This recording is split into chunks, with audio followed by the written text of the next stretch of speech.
Hello students, welcome to Varsha's tutorials. आप मेरे साथ पढ़ रहे हैं सीबीएसई 10th का science simple and easy method में। आज जो मैं स्टार्ट कर रही हूं चैप्टर नंबर 6, आपका जो बायो का फर्स्ट लेसन है, चैप्टर नंबर 6 लाइफ प्रोसेसेस। इसके पहले मेरा चैनल सब्सक्राइब कीजिए। आपको यदि वीडियो पसंद आता है, मेरी मेथड पसंद आती है, लाइक कीजिए और आपके सजेशंस होंगे तो कमेंट्स बॉक्स में लिखिए। आज हम स्टार्ट कर रहे हैं इसका चैप्टर नंबर 6 जो बायो का आपका फर्स्ट चैप्टर है, लाइफ प्रोसेसेस।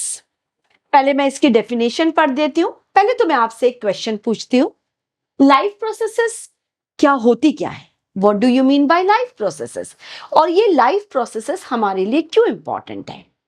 आप जानते हैं कोई चीज डेड है, अब आप बुक्स देख रहे हैं, आप ये बोर्ड देख रहे हैं, पेन देख रहे हैं, या हमारे अराउंड जितनी भी चीजें हैं, चेयर है, कंप्यूटर है, ये डेड है। लेकिन वही चीज आप लिविंग ऑर्गेनिजम्स की बात करते हैं, बैक्टीरिया है, वायरस है, ह्यूमन बीइंग है, एनिमल्स है, प्लांट्स है, हम इन्हें लेंगे लिविंग लिविंग की कैटेगरी में, मतलब ये अलाइव है। तो ये डेड और अलाइव दोनों के अंदर जो डिफरेंशिएट करती है वो होती है हमारी लाइफ प्रोसेसेस। पहले मैं इसकी डेफिनेशन आपको क्विकली बता देती हूँ, फिर मैं आपको एक्सप्लेन करती हूँ। The basic functions perform by living organisms to maintain their life on the earth is called life processes. यानी जितने भी लिविंग ऑर्गेनिजम्स हैं, प्लांट्स हैं, एनिमल्स हैं, ह्यूमन बींग्स हैं, या बैक्टीरिया, माइक्रो ऑर्गेनिजम्स हैं, जितने भी हैं, उन्हें अर्थ के अंदर सरवाइव करने के लिए कुछ बेसिक फंक्शंस होते हैं जिनको हम लाइफ प्रोसेसेस कहते हैं। और ये बेसिक फंक्शंस ही इन्हें डिफरेंशिएट करते हैं कि ये अलाइव है, और डेड से इनको डिफरेंशिएट करते हैं। तो अब ये क्वेश्चन आता है कि ये प्रोसेसेस, ये फंक्शंस कौन से हैं? यही हमको इस चैप्टर में पढ़ना है। पहले आप क्विकली देख लीजिए, ये जो बेसिक फंक्शंस है वो होते हैं न्यूट्रिशन। फूड तो सबसे इंपॉर्टेंट पार्ट होता है लिविंग ऑर्गेनिजम्स के लिए। सेकेंड होता है रेस्पिरेशन, यदि हमें ऑक्सीजन नहीं मिलेगी हम सरवाइव ही नहीं कर पाएंगे। थर्ड होता है ट्रांसपोर्टेशन, जो रिलेटेड है ब्लड से, यानी जो भी हम फूड लेते हैं, हम ऑक्सीजन लेते हैं, उसे ब्लड ये मीडियम होता है जो सेल तक पहुंचाता है। तो थर्ड हमारा पार्ट हो गया ट्रांसपोर्टेशन। फोर्थ होता है एक्सक्रीशन, इसको हम बहुत डिटेल में पढ़ेंगे। हमारे जो भी रेस्पिरेशन और न्यूट्रिशन में जो फूड एंड ऑक्सीजन जाता है, जब सेल में मेटाबॉलिक प्रोसेस होती है, कई हार्मफुल सब्सटेंस बनते हैं जिनको बॉडी के अंदर से बाहर निकालना जरूरी होता है, जो होता है थ्रू प्रोसेस ऑफ एक्सक्रीशन। इसके अलावा और भी हमारा होता है ग्रोथ एंड मूवमेंट। आप जानते हो डेड चीजों के अंदर ग्रोथ एंड मूवमेंट नहीं होती। जो डेड चीज है वो कभी भी मूवमेंट नहीं होती, उनमें ग्रोथ भी नहीं होती। लेकिन जो जो अलाइव है, जो लिविंग है, उसके अंदर ग्रोथ एंड मूवमेंट होती है। कंट्रोल एंड कोऑर्डिनेशन, ये भी आपको पढ़ना है। कंट्रोल एंड कोऑर्डिनेशन रिलेटेड है ब्रेन एंड हार्मोन्स से। ये पूरा का पूरा कंट्रोल करता है सारी एक्टिविटीज को। इसके बाद रिप्रोडक्शन, हम सब जानते हैं जो भी हम स्पीशीज है उसको अर्थ के अंदर कंटिन्यूटी बनाने के लिए ये बहुत इंपॉर्टेंट प्रोसेस है। तो ये nutrition, respiration, transportation, excretion, growth and movement, control and coordination and reproduction, ये जो प्रोसेस होती है, ये मेन फंक्शंस होते हैं जो लिविंग और डेड को डिफरेंशिएट करते हैं। अब सबसे इंपॉर्टेंट पार्ट है जब मैं आपको पढ़ा रही हूँ लाइफ प्रोसेसेस। आप देखते हैं आपके एनसीईआरटी का जो चैप्टर नंबर 6 है लाइफ प्रोसेसेस, उसके अंदर nutrition, respiration, transportation and excretion वो एक ही चैप्टर के अंदर कंबाइंड किया है। इसका रीजन तो होगा कुछ ना कुछ। रीजन सिंपल है, हम सब जानते हैं कि हमारे मेन एनर्जी हमें मिलती है फूड से। तो हमारा जो फूड का प्रोक्योरिंग मेथड है, या जिससे हमें न्यूट्रिएंट्स मिलते हैं, वो तो हमारा पार्ट होता है न्यूट्रिशन का।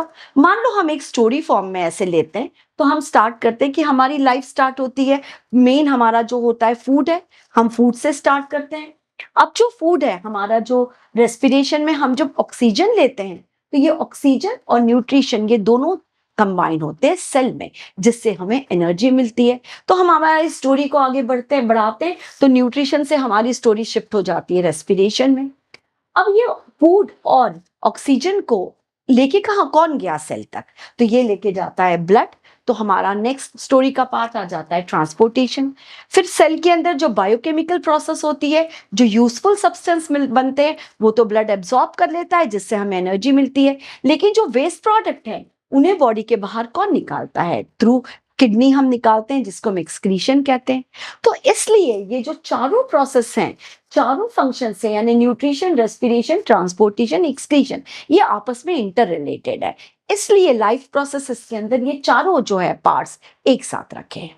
तो अब आपको क्लियर हो गया होगा। अब हम आगे, आज जो मैं आपको पढ़ा रही हूँ, मैंने आपको बताया ये जितने भी फंक्शंस हैं, जो लाइफ प्रोसेसेस के मेन जितने भी फंक्शंस हैं, ये फंक्शंस नेसेसरी होते हैं फॉर सर्वाइवल। किसी भी लिविंग ऑर्गेनिज्म को अर्थ के अंदर सर्वाइव करने के लिए ये जो फंक्शंस हैं ये बहुत इंपॉर्टेंट होते हैं। आज जो हम स्टार्ट करने जा रहे हैं, इसमें फर्स्ट इसका पार्ट न्यूट्रिशन। आज हम लेंगे इसको, आज हम पढ़ेंगे न्यूट्रिशन। अब न्यूट्रिशन, इसकी डेफिनेशन, इसका प्रॉपर मैं आपको बाद में बताऊंगी। पहले आपको समझना होगा कि न्यूट्रिशन होता क्या है और ये क्यों जरूरी है।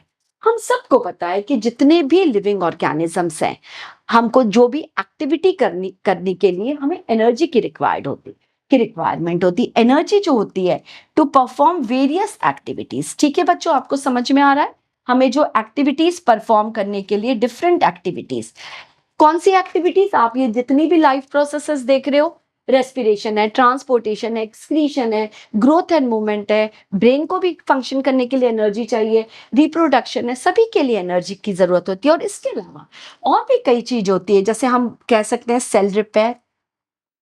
आपको सबको पता है हमारे कंटिन्यूसली हमारी बॉडी के अंदर सेल बनती रहती है, ब्रेक डाउन होती है, न्यू फॉर्मेशन होता है, सेल ग्रोथ, सेल ग्रो होगी तभी तो हमारा ग्रोथ एंड मूवमेंट होगी, सेल ग्रोथ।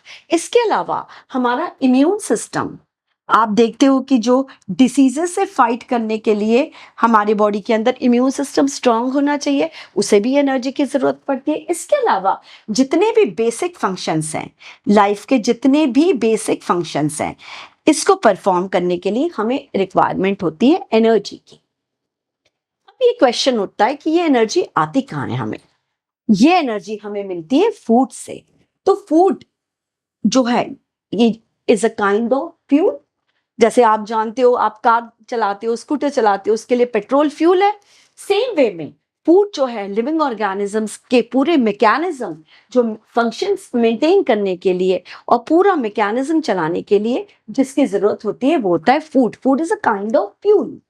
तो ये जो फूड होता है ये मेन हमारा होता है हमारे लिए सोर्स ऑफ एनर्जी। अब फूड के अंदर क्या होता है? फूड के अंदर बहुत सारे न्यूट्रिएंट्स होते हैं। फूड के अंदर फूड होता है मेन सोर्स ऑफ न्यूट्रिएंट्स का। और ये जो न्यूट्रिएंट्स होते हैं यही हमें एनर्जी प्रोवाइड करते हैं। यानी ये जो न्यूट्रिएंट्स होते हैं ये हमारे लिए सोर्स ऑफ एनर्जी होते हैं। अब ये न्यूट्रिएंट्स कौन से होते हैं आप सब जानते हैं। कार्बोहाइड्रेट्स हैं, प्रोटीन्स हैं, विटामिन्स हैं, मिनरल्स हैं, फैट्स हैं। इसीलिए आपको हमेशा आपके पेरेंट्स बोलते होंगे बैलेंस डाइट लेना चाहिए। जिस फूड के अंदर जो भी आप फूड लेते हो उसके अंदर सारे सबका परसेंटेज प्रॉपर होना चाहिए, जिसे हम बैलेंस डाइट कहते हैं। ये हमारी ग्रोथ के लिए, डेवलपमेंट के लिए और सारी एक्टिविटीज करने के लिए बहुत नेसेसरी होता है। और आपने प्रीवियस क्लासेस में भी पढ़ा है, कभी विटामिन की डेफिशिएंसी हो जाती है या कुछ हमारे बॉडी में किसी और चीज की डेफिशिएंसी होती है तो हमें बहुत सारी डिसीजेस, बहुत सारी प्रॉब्लम्स होती है। तो ये जो है carbohydrate, proteins, vitamin and minerals and fats, ये जो है मेन होते हैं न्यूट्रिएंट्स जो हमको मिलते हैं फूड से। और ये न्यूट्रिएंट्स ही हमारे लिए होते हैं सोर्स ऑफ एनर्जी। तो अब जो मैं आपको न्यूट्रिशन पढ़ाऊंगी, ये जो हम पूरा कंप्लीट ये वाला पार्ट पढ़ेंगे, इसमें हमें दो चीजें पढ़नी है। First, how an organisms obtain their food. Organism अपना फूड कैसे ऑब्टेन करते हैं। न्यूट्रिएंट्स तो उसका पार्ट है, पर न्यूट्रिशन ये प्रोसेस होती है, फूड ऑब्टेन करने की मेथड होती है। तो जितने भी ऑर्गेनिजम्स है, प्लांट्स हैं, एनिमल्स हैं, बैक्टीरिया है, वायरस है, या डिफरेंट एनिमल्स है, ये जो है या ह्यूमन बीइंग है, ये किस तरह से अपना फूड ऑब्टेन करता है, फूड ऑब्टेन करने की मेथड क्या होती है, जिसे हम कहते हैं न्यूट्रिशन। जब फूड ले लिया तो हम सब जानते हैं फूड हम कॉम्प्लेक्स फॉर्म में लेते हैं। ये कॉम्प्लेक्स फूड हमारे बॉडी के अंदर जाके सिंपल फॉर्म में कन्वर्ट हो जाता है, जो सोल्यूबल फॉर्म होता है। और ये सिंपल सोल्यूबल फॉर्म हम डाइजेस्ट कर लेते हैं और जिससे हमें एनर्जी मिलती है। तो इस कंप्लीट पार्ट न्यूट्रिशन में हम ये दो चीजें पढ़ेंगे। चलिए अब हम देख लेते हैं न्यूट्रिशन। बेसिकली न्यूट्रिशन जो है ये मेथड होता है, ये एक प्रोसेस होती है फूड ऑब्टेन करने की। तो पहले हम इसकी प्रॉपर डेफिनेशन देख लेते हैं। न्यूट्रिशन जो है ये एक्चुअली वर्ड डिराइव हुआ है न्यूट्रिएंट से। मैं आपको आगे बताऊंगी। न्यूट्रिएंट्स होते हैं कार्बोहाइड्रेट, प्रोटीन्स, मिनरल्स, ये सारे न्यूट्रिएंट्स होते हैं जो हमारी सोर्स ऑफ एनर्जी होते हैं। तो ये जो है न्यूट्रिशन वर्ड आप देख रहे हैं बच्चों बोर्ड पे, ये डिराइव हुआ है न्यूट्रिएंट, वर्ड न्यूट्रिएंट से डिराइव हुआ है। न्यूट्रिशन जो है, मैंने जैसे आपको बोला, ये एक मेथड होती है। It is a process of obtaining food from our surroundings. आपके सराउंडिंग्स में सबकी मेथड अलग अलग होती है। प्लांट्स अलग तरह से फूड ऑब्टेन करते हैं, एनिमल्स अलग तरह से करते हैं। तो ये जो है, ये जो मेथड होती है, it is a process of obtaining food from our surroundings. हमारे सराउंडिंग से फूड को ऑब्टेन करने की जो मेथड होती है उसे हम कहते हैं न्यूट्रिशन, जो वर्ड डिराइव हुआ है न्यूट्रिएंट से। And change it into simple absorbable forms to get energy. ये जो हम फूड लेते हैं, जो हम सराउंडिंग से फूड लेते हैं, ये हम लेते हैं कॉम्प्लेक्स फॉर्म में, और इस कॉम्प्लेक्स फॉर्म को हमारी बॉडी अंदर सिंपल फॉर्म में कन्वर्ट कर देती है, जो ब्लड में एब्जॉर्ब हो जाता है। यानी ये जो है आप देख रहे हो, it changes it into simple absorbable forms to get energy. हमारा ब्लड या हमारा जो अंदर बॉडी के अंदर ये सिंपल फॉर्म में कन्वर्ट हो जाता है, हमारा ब्लड इसको एब्जॉर्ब कर लेता है और इससे हमें एनर्जी मिलती है। तो ये था हमारी न्यूट्रिशन की डेफिनेशन। एक बार आप फिर से देख लीजिए। न्यूट्रिशन जो है, ये word it is derived from word nutrients. इसकी डेफिनेशन क्या है? It is the process of obtaining food from our surroundings and change it into simple absorbable forms to get energy। तो हमारे सराउंडिंग से फूड ऑब्टेन करने की जो method है उसको हम कहते हैं न्यूट्रिशन। और जो ये न्यूट्रिशन में हम जो न्यूट्रिएंट्स लेते हैं, जो फूड होता है वो कॉम्प्लेक्स ऑर्गेनिक सब्सटेंस होता है, इसको हम सिंपल एब्जॉर्बेबल फॉर्म में जो कन्वर्ट करते हैं, ये कंप्लीट प्रोसेस होती है न्यूट्रिशन। अब मैंने यहाँ पर एक वर्ड आपको बताया था न्यूट्रिएंट्स। एक्चुअली फूड में क्या होता है, न्यूट्रिशन तो मेथड है, लेकिन फूड के अंदर होता है, फूड जो हमारा main organic substance, complex organic compound होता है, जो सोर्स ऑफ एनर्जी होता है। तो इस फूड के अंदर प्रेजेंट होते हैं न्यूट्रिएंट्स। ये न्यूट्रिएंट्स क्या है? जैसे आप देख रहे हो, कार्बोहाइड्रेट्स हैं, प्रोटीन्स हैं, मिनरल्स हैं, विटामिन हैं, फैट्स हैं, यही हमें एनर्जी देते हैं, यही हमारे लिए सोर्स ऑफ एनर्जी है। तो ये जो न्यूट्रिएंट्स होते हैं, these are organic and inorganic substance. जैसे आप देख रहे हो, कार्बोहाइड्रेट, प्रोटीन्स हैं, ये सारे ऑर्गेनिक सब्सटेंस है, लेकिन विटामिन, मिनरल्स है, ये इनऑर्गेनिक सब्सटेंस है। तो ये ऑर्गेनिक एंड इनऑर्गेनिक का कॉम्बिनेशन होता है। तो जो न्यूट्रिएंट्स होते हैं, these are an organic and inorganic substances which provide nourishment, जो हमारी बॉडी को नरिशमेंट देते हैं, and required for growth and development. यही रहते हैं जो ग्रोथ एंड डेवलपमेंट के लिए रिक्वायर्ड होते हैं, and they are source of energy. ये सबसे इंपॉर्टेंट चीज है। फूड जो हमें सोर्स ऑफ एनर्जी है, जो हमारे लिए फ्यूल का काम करता है, लेकिन उस फूड के अंदर जो न्यूट्रिएंट्स होते हैं वो बेसिकली होते हैं सोर्स ऑफ एनर्जी। तो आपको इसके न्यूट्रिशन एंड न्यूट्रिएंट्स दोनों की आपको डेफिनेशन क्लियर हो गई होगी। न्यूट्रिशन एक प्रोसेस है फूड ऑब्टेन करने की, और न्यूट्रिशन, ये जो फूड लेते हैं, इस फूड के अंदर प्रेजेंट होता है न्यूट्रिएंट्स, और ये न्यूट्रिएंट्स हमें एनर्जी देते हैं। अब हम बहुत क्विकली मोड्स ऑफ न्यूट्रिशन देख लेते हैं, यानी मेथड्स ऑफ ऑब्टेनिंग फूड। अलग अलग ऑर्गेनिज्म अलग अलग तरह से फूड ऑब्टेन करता है। तो ये जो मोड्स ऑफ न्यूट्रिशन की बात करेंगे तो दो मोड्स होते हैं। फर्स्ट होता है ऑटोट्रॉफिक मोड ऑफ न्यूट्रिशन, और दूसरा, जिसका बहुत कॉमन एग्जाम्पल है, प्लांट्स। दूसरा है हेटरोट्रॉफिक मोड ऑफ न्यूट्रिशन, जिसका एग्जाम्पल है ह्यूमन बींग्स है, एनिमल्स है, जो हायर एनिमल्स हैं, वो सब एग्जाम्पल है हेटरोट्रॉफिक मोड ऑफ न्यूट्रिशन का।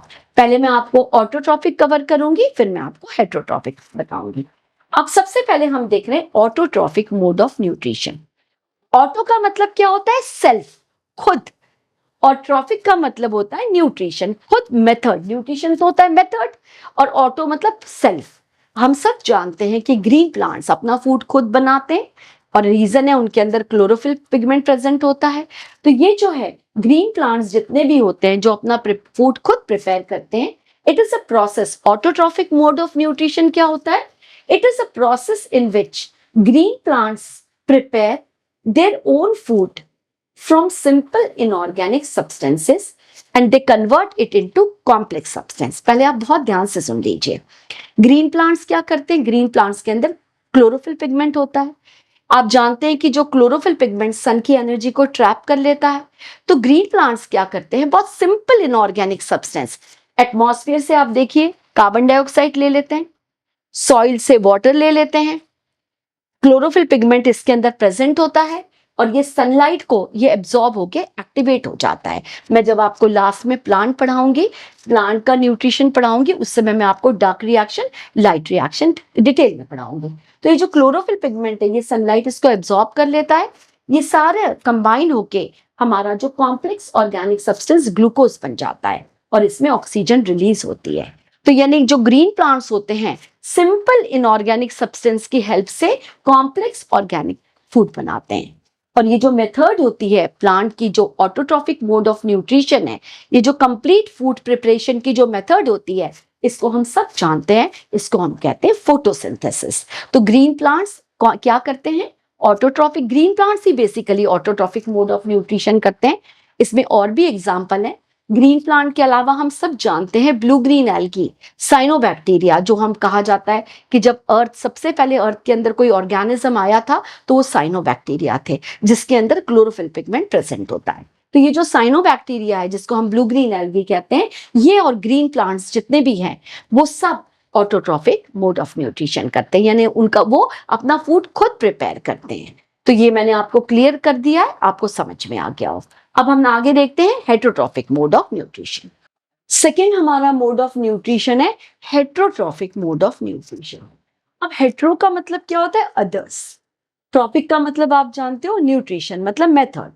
पहले मैंने आपको पढ़ाया था ऑटोट्रॉफिक मोड ऑफ न्यूट्रिशन, जो अपना सेल्फ फूड प्रिपेयर करते हैं, जिसे हम फोटोसिंथेसिस कहते हैं, जिसका एग्जांपल है ग्रीन प्लांट्स। अब जो हम हेटरोट्रॉफिक न्यूट्रिशन देखते हैं, it is a process in which organisms depend upon other organisms for food to survive। ये जो organisms होते हैं, heterotrophs जितने भी होते हैं, ये अपना फूड खुद प्रिपेयर नहीं कर सकते। सिंपल रीजन है क्योंकि इनके अंदर क्लोरोफिल पिगमेंट एब्सेंट होता है। तो ये डायरेक्टली प्लांट के ऊपर डिपेंड करते हैं या इनडायरेक्टली प्लांट के ऊपर डिपेंड करते हैं। कैसे आप बता सकते हैं मुझे? डायरेक्टली मतलब जितने भी हर्बीवोर्स हैं, वो डायरेक्टली प्लांट्स के से अपना फूड लेते हैं, लेकिन जो कार्निवोर है वो हर्बीवोर को खाते हैं, मतलब ये इनडायरेक्टली प्लांट्स के ऊपर डिपेंड करते हैं। तो हेटरोट्रॉपिक मोड ऑफ न्यूट्रिशन वो न्यूट्रिशन है जिसमें ऑर्गेनिजम्स अपना फूड डायरेक्टली या इनडायरेक्टली किसी और से लेते हैं, या तो वो ग्रीन प्लांट से डायरेक्टली लेते हैं या दूसरे एनिमल से, दूसरे ऑर्गेनिज्म से फूड लेते हैं फॉर देयर सर्वाइवल। अब हम देख लेते हैं ये तीन टाइप के होते हैं, इसके टाइप्स देख लेते हैं। Heterotrophic mode of nutrition 3 types के होते हैं। First is saprophytic mode of nutrition, parasitic nutrition and holozoic nutrition. हम इसको वन बाय वन पढ़ेंगे। सबसे पहले मैं आपको पढ़ा रही हूँ saprophytic mode of nutrition. Saprophytic, सेप्रो का मतलब क्या होता है? सेप्रो का मतलब होता है डेड, रॉटन, डिकेइंग। आप सब जानते हैं बच्चों, आप बता सकते हो आपने ये कहाँ देखा है?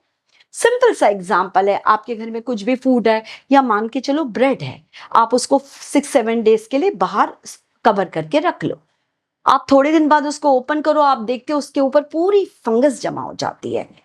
ये कहाँ से आई? एटमॉस्फेयर के अंदर पूरे स्मॉल स्मॉल इसके प्रेजेंट होते हैं, ये माइक्रोस्कोपिक ऑर्गेनिजम्स होते हैं। तो ये जो है फंगाई है, ये डेड चीजों के ऊपर, डेड रॉटन डिकेइंग चीजों के ऊपर आती है।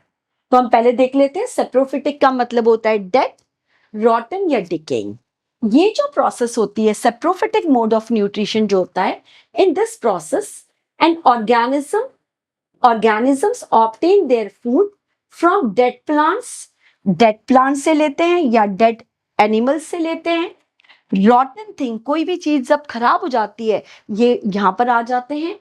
हाउस होल्ड वेस्ट जितने भी हैं उसमें ये मिल जाएंगे आपको, एंड रॉटन वुड, यहाँ पर ये ग्रो करते हैं। तो ये जितने भी डेड, डिकेइंग और रॉटन चीजें हैं, यहाँ पर जो ऑर्गेनिजम्स ग्रो करते हैं वहां से ये फूड लेते हैं। इस मेथड को हम कहते हैं सेप्रोफिटिक मोड ऑफ न्यूट्रिशन। एक बार इसकी डेफिनेशन क्विकली फिर से देख लीजिए। An organisms obtain their food from dead plants, dead animals, rotten things, household waste and rotten wood. Basically ये जितने भी सेप्रोफाइट्स होते हैं ये प्लांट्स होते हैं, टाइप्स ऑफ प्लांट्स होते हैं, नॉट ग्रीन प्लांट्स, ये प्लांट की कैटेगरी में ही आते हैं। और आप जानते हैं कि ये क्या करते हैं, बहुत इंपॉर्टेंट है इसके अंदर, ये जब किसी डेड चीजों के ऊपर अटैक कर लेते हैं, आप सब जानते हैं कि ये सारे जितना भी है डेड प्लांट्स हैं, एनिमल्स हैं, रॉटन थिंग्स है, या फिर ड्राई लीव्स हैं, डेड ट्रीज हैं, ये सब कॉम्प्लेक्स ऑर्गेनिक कंपाउंड से पूरा बना रहता है। तो ये ऑर्गेनिजम्स क्या करते हैं, ये कॉम्प्लेक्स फूड को आउटसाइड देयर बॉडी, ये अंदर नहीं जाते, ये आउटसाइड देयर बॉडी ये उसको सिंपल कंपाउंड के अंदर कन्वर्ट करते हैं, उसको सोल्यूबल फॉर्म में कन्वर्ट करते हैं और उसको एब्जॉर्ब कर लेते हैं, और जो इंपॉर्टेंट मटेरियल है एटमॉस्फेयर में फिर से डाल देते हैं। तो ये इन्वायरमेंट के बैलेंस में भी बहुत हेल्प करते हैं। तो आप देखते हैं कि they break down complex organic materials outside their body and convert into simple absorbable forms. ये बहुत इंपॉर्टेंट होते हैं, आपने बहुत देखा है मशरूम्स हम खाते हैं। मशरूम्स क्या है, सैप्रोफिटिक न्यूट्रिशन, आपका मोड ऑफ न्यूट्रिशन। आप देखिए मशरूम्स को आपने देखा है कभी भी किसी रॉटन वुड के ऊपर आ जाता है। तो ये जो है इसके एग्जांपल्स हम देखेंगे, ब्रेड मोल्ड आपने देखा है, मैंने अभी आपको एग्जांपल दिया कि ब्रेड के ऊपर जो ग्रीन कलर की जो फंगस होती है उसको हम कहते हैं ब्रेड मोल्ड। इसके अलावा मशरूम्स है, ईस्ट है, ये सारे के सारे सेप्रोफाइट है, और बहुत सारे बैक्टीरिया भी होते हैं जो सेप्रोफिटिक न्यूट्रिशन से ग्रो करते हैं। इनकी जो method of food procuring method है ये सेप्रोफिटिक मोड होता है। तो आपको ये saprophytic mode of nutrition clear हो गया होगा। बेसिकली सेप्रोफिटिक न्यूट्रिशन ये है, it is a type of heterotrophic nutrition. चलिए अब हम सेकेंड मोड ऑफ न्यूट्रिशन देखते हैं, पैरासिटिक मोड ऑफ न्यूट्रिशन। आप देख रहे हैं पैरासाइट का मतलब होता है ऑन अदर्स, दूसरों के ऊपर। आप सब जानते हैं it is a type of nutrition in which organisms obtain food from the body of other organism. ये क्या करते हैं, जो कुछ पैरासाइट्स, कुछ ऐसे ऑर्गेनिजम्स होते हैं जो अपना फूड खुद नहीं बना सकते, बहुत वीक होते हैं, अपना फूड खुद प्रिपेयर नहीं कर सकते, तो वो क्या करते हैं, दूसरे ऑर्गेनिजम्स की बॉडी के इनसाइड इनसाइड देयर बॉडी अंदर चले जाते हैं, वहां पर ये सरवाइव करते हैं, और जो उनकी बॉडी के अंदर जितना भी इंपॉर्टेंट फूड मटेरियल है वो एब्जॉर्ब कर लेते हैं। और दूसरा on the surface of their body, उनकी बॉडी के ऊपर सरफेस के ऊपर, आप मनी प्लांट देखते हैं, उनको जहां भी कोई दूसरा प्लांट मिलता है उनके सरफेस के ऊपर ये ग्रो कर जाता है। तो ये जो है ये वो टाइप का न्यूट्रिशन है जिसके अंदर ऑर्गेनिजम्स अपना फूड कहाँ से, दूसरे ऑर्गेनिजम्स की बॉडी से अपना फूड ऑब्टेन करते हैं, क्योंकि ये इतने वीक होते हैं ये अपना फूड खुद प्रिपेयर नहीं कर सकते। तो जो ऑर्गेनिजम्स होते हैं जो दूसरे की बॉडी पे अटैक करते हैं, या तो इनसाइड रहते हैं या सरफेस पे रहते हैं, उन्हें हम कहते हैं पैरासाइट। और जो सोर्स होता है, मतलब जिसकी बॉडी के ऊपर ये अटैक करते हैं, उन्हें हम कहते हैं होस्ट बॉडी। तो ये जो भी होस्ट बॉडी है उसके ऊपर अटैक करते हैं, या तो अंदर चले जाते हैं या इसके सरफेस के ऊपर ग्रो करते हैं। ये बहुत हार्मफुल होते हैं, ये बहुत डिसीजेस स्प्रेड करते हैं, लेकिन एक आपको बहुत इंपॉर्टेंट याद रखना, ये कभी भी उनको खत्म नहीं करते, उनको किल नहीं करते। नेचुरली यदि ऑर्गेनिक ये जो होस्ट बॉडी को यदि उसको किल करेंगे तो ये खुद भी खत्म हो जाएंगे। तो ये सिर्फ उनकी बॉडी में जाके उन्हें डिसीज स्प्रेड करते हैं, उन्हें जो है उन्हें हार्म करते हैं डायरेक्टली इनडायरेक्टली। आप इसके एग्जाम्पल देख सकते हैं, बहुत कॉमन एग्जाम्पल से फंगाई, जितने भी फंगस होते हैं वो पैरासिटिक होते हैं। बैक्टीरिया, कई बैक्टीरिया रहते हैं, कई फंगस रहते हैं जो पैरासिटिक रहते हैं। कैस्केटा हम सब जानते हैं, इसको अमरबेल कहते हैं, इनके बहुत वीक स्टेम होते हैं, ये खुद ग्रो नहीं करते, तो इन्हें जहां भी कोई सपोर्ट मिलता है ये इसके ऊपर चढ़ जाते हैं। तो ये जो कैस्केटा है, अमरबेल, ये भी है। उसके बाद आप टिक्स, आप सब जानते हैं एनिमल्स के ऊपर छोटे छोटे टिक्स ग्रो करते हैं जो उनको ब्लड को सोक करके सक करके ग्रो करते हैं। लाइस, लाइस तो ह्यूमन बीइंग के हमारे हेयर के अंदर ग्रो करते हैं, हम हमारे से ब्लड सोक करके आराम से ग्रो करते हैं। प्लाज्मोडियम, प्लाज्मोडियम सब आप जानते हो, ये मलेरियल पैरासाइट है, ये मलेरिया स्प्रेड करते हैं, जो फीमेल मॉस्किटो एनाफिलिस में रहते हैं। जब ये ह्यूमन के ब्लड में आ जाते हैं तो ह्यूमन इसके लिए होस्ट बॉडी बन गया, तो ये ह्यूमन से यहाँ पर ये ग्रो करते हैं। लीचेस, लीचेस भी ब्लड, हाँ, किसी एनिमल या ह्यूमन का ब्लड सक करके ग्रो करता है। राउंड वर्म्स एंड टेपवर्म्स, ये हमारे इंटेस्टाइन में रहते हैं और फूड मटेरियल, ये बच्चों के अंदर ये डिसीज काफी ज्यादा होती है। तो ये जो रहते हैं, ये आपने देखा, ये पैरासिटिक मोड ऑफ न्यूट्रिशन है। इसके बाद मैं आपको समझाऊंगी होलोजोइक मोड ऑफ न्यूट्रिशन। ये होलोजोइक एक्चुअली होलो, ये ग्रीक वर्ड होल से बना है। यहाँ पर क्या होता है, जैसे ह्यूमन बीइंग है या जितने भी हायर एनिमल्स आप देखते हो, लायन है, टाइगर है, काऊ है, बफेलो है, ये सब होलोजोइक मोड ऑफ न्यूट्रिशन है। होलोजोइक मोड ऑफ न्यूट्रिशन में ये होता है कि हम, जैसे मैं आपको ह्यूमन बीइंग का एग्जांपल देती हूँ, हम सिंपल फूड ले ही नहीं सकते। जैसे ग्रीन प्लांट एटमॉस्फेयर से कार्बन डाइऑक्साइड ले लेते हैं, सनलाइट ले लेते हैं, वाटर एब्जॉर्ब कर लेते हैं और क्लोरोफिल की हेल्प से कॉम्प्लेक्स ग्लूकोज बनाते हैं। लेकिन हम डायरेक्ट सिंपल सब्सटेंस नहीं ले सकते। हम क्या करते हैं, कॉम्प्लेक्स फूड ले लेते हैं। होलोजोइक का मतलब होता है feeding on solid food, solid complex food. जो रहते हैं ह्यूमन बींग्स और जितने भी हायर एनिमल्स हैं, ये कॉम्प्लेक्स फूड लेते हैं। हम सिंपल फूड ले ही नहीं सकते, हम कॉम्प्लेक्स फूड लेते हैं। फिर हमारे बॉडी के अंदर ये कॉम्प्लेक्स फूड, ये हमारे बॉडी में डिवाइड हो जाता है सिंपल एब्जॉर्बेबल फूड में, जो हमारा ब्लड उसको एब्जॉर्ब कर लेता है। तो it is a process in which and organisms take complex organic substance, क्योंकि आपने देखा है कि जितना भी फूड होता है ये कॉम्प्लेक्स ऑर्गेनिक कंपाउंड होता है, and break down into simple soluble form. हम कॉम्प्लेक्स फॉर्म में लेते हैं फूड, हमारे बॉडी के अंदर जो डाइजेशन होता है वो क्या है, ये सिंपल सब्सटेंस में उसको ब्रेक डाउन करता है, और ये जो सिंपल फॉर्म में आता है ये सोल्यूबल होता है और इससे हमें एनर्जी मिलती है। तो ये जो था हमारा होलोजोइक मोड ऑफ न्यूट्रिशन था। होलोजोइक मोड ऑफ न्यूट्रिशन के एग्जांपल ह्यूमंस हैं, एनिमल्स हैं। हमने इसको इन एनिमल्स को हमने 3 कैटेगरी में डिवाइड किया है। हर्बीवोर्स वो एनिमल्स होते हैं जो डायरेक्टली प्लांट्स के ऊपर डिपेंड करते हैं। कार्निवोर्स जो मीट ईटर होते हैं, जो हर्बीवोर को खाते हैं, मीट ईटर होते हैं। और तीसरे होते हैं ओमनीवोर, जैसे ह्यूमन जो प्लांट भी लेते हैं, प्लांट और मीट दोनों के ऊपर डिपेंड करते हैं। अब ये जो होलोजोइक मोड ऑफ न्यूट्रिशन है, ये बहुत कॉम्प्लेक्स प्रोसेस होती है। इसमें कई स्टेप्स इन्वॉल्व होती है। आप जैसे देख रहे हैं, ये कॉम्प्लेक्स प्रोसेस होती है, इसमें कुछ स्टेप्स इन्वॉल्व होती है। आप देखिए, जैसे जो स्टेप्स इसमें आती है, इंजेशन। आप जानते हैं इंजेशन, हम जो फूड इनटेक लेते हैं, फूड हम लेते हैं, इसकी प्रोसेस को इंजेशन कहते हैं। डाइजेशन, फूड जो कॉम्प्लेक्स होता है ये सिंपल फॉर्म में डाइजेस्ट हो जाता है। इसके बाद एब्जॉर्प्शन, ब्लड इसको एब्जॉर्ब कर लेता है। एसिमिलेशन, उसको एसिमिलेट कर लेता है सेल के अंदर। और इजेशन, जो हार्मफुल सब्सटेंस है, हार्मफुल जो इसके अंदर बनता है, उसको बाहर निकाल देता है। तो ये स्टेप्स होती है होलोजोइक न्यूट्रिशन के अंदर इन्वॉल्व होती है। तो आपको ये फर्स्ट पार्ट बिल्कुल क्लियर हो गया होगा। लास्ट में मैंने नोट्स शेयर किए, आप उसको क्विकली राइट डाउन कीजिए या फिर उसका स्क्रीनशॉट लीजिए। नेक्स्ट पार्ट के अंदर मैं आपको होलोजोइक न्यूट्रिशन थोड़ा डिटेल में पढ़ाऊंगी और हम पढ़ेंगे न्यूट्रिशन इन एनिमल्स।